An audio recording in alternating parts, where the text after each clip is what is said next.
भगवत गीता अध्याय 2 श्लोक 30। श्लोक इस प्रकार है। देहि नित्यम अवध्योयम देहे सर्वस्य भारत तस्मात् सर्वाणि भूतानि न त्वं शोचितुम् अर्हसि। विस्तार से जान लेते हैं। देहि आत्मा, owner of the material body, नित्यम सदैव, एटर्नली, अवध्य है, कैनॉट बी किल्ड, अयम यह, दिस सोल, देहे देह में, इन द बॉडी, सर्वस्य सबके, ऑफ एवरीवन, भारत हे भरतवंशी अर्जुन और डिसेंडेंट ऑफ भरत, तस्मात् इसलिए, देयरफॉर, सर्वाणि संपूर्ण, ऑल, भूतानि प्राणियों के लिए, लिविंग एंटिटीज, नहीं, नेवर, तुम, यू, शोचितुम अर्हसि, शोक करना चाहिए, डिजर्व टू लेमेंट। भावार्थ, हे अर्जुन, यह आत्मा सबके शरीर में सदा ही अवध्य है, जिसका वध नहीं किया जा सके। इस कारण संपूर्ण प्राणियों के लिए तू शोक करने के योग्य नहीं है। English, the embodied one lodged within the body of each living thing can never, Arjun, be slain. Grieve not then for any being. दूसरे अध्याय में श्री कृष्ण ने 11 से 30वें श्लोक में आत्मा के स्वरूप का वर्णन किया है। आत्मा का प्रकरण इस श्लोक के साथ समाप्त हो जाता है। मनुष्य, देवता, पशु, पक्षी, कीट, पतंग आदि स्थावर जंगम संपूर्ण प्राणियों के शरीरों में यह देही नित्य अवध्य है, अर्थात अविनाशी है। यहां अवध्य शब्द के 2 अर्थ होते हैं। एक, जिसका वध नहीं करना चाहिए, और जिसका वध नहीं हो सकता, ये दूसरा अर्थ। जैसे दूत, मैसेंजर और गाय अवध्य हैं, किसी भी अवस्था में इनको नहीं मारना चाहिए। परंतु देही के विषय में इसका वध कोई कर नहीं सकता, ये वाला अर्थ आएगा।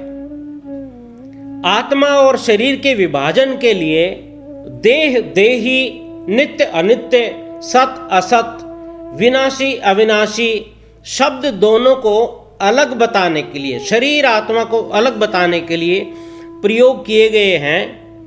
किसी के मरने के बाद लोग कहते हैं कि वह स्वर्ग गया या नरक गया।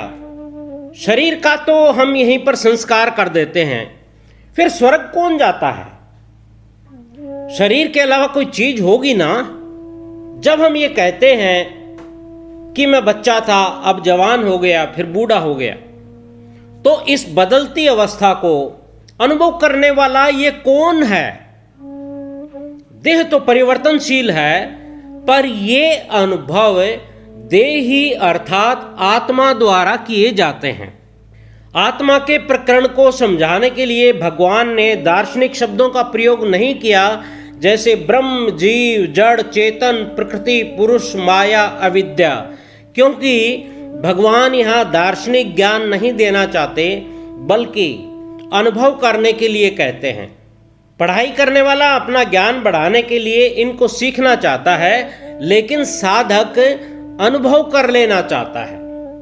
शरीर केवल कर्म करने का साधन है, और कर्म केवल संसार के लिए ही होता है। जैसे कोई लेखक जब लिखने बैठता है तो वह लेखनी को उठाता है, और जब लिखना बंद कर देता है तो लेखनी को वापस अपनी जगह पर रख देता है।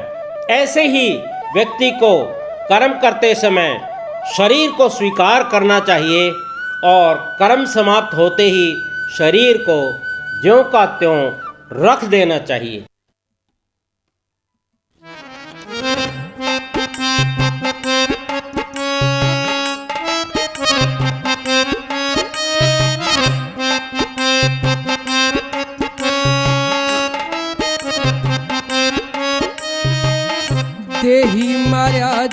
जाता कोन्या, प्राण रूप है भीतर तन के, देही मारा जाता कोन्या, प्राण रूप है भीतर तन के, स्थावर जंगम जितने जीव, देह नाशवान इनके, स्थावर जंगम जितने जीव, देह नाशवान इनके, पल पल गात आयु पूरी, देही देखे दृष्टा बन के, पल पल गात आयु पूरी, देही देखे दृष्टा बन के।